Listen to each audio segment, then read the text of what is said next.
What? What?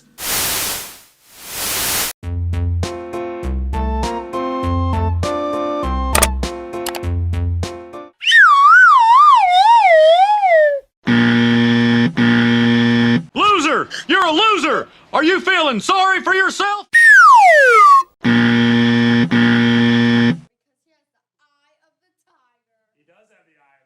Are you sure about that?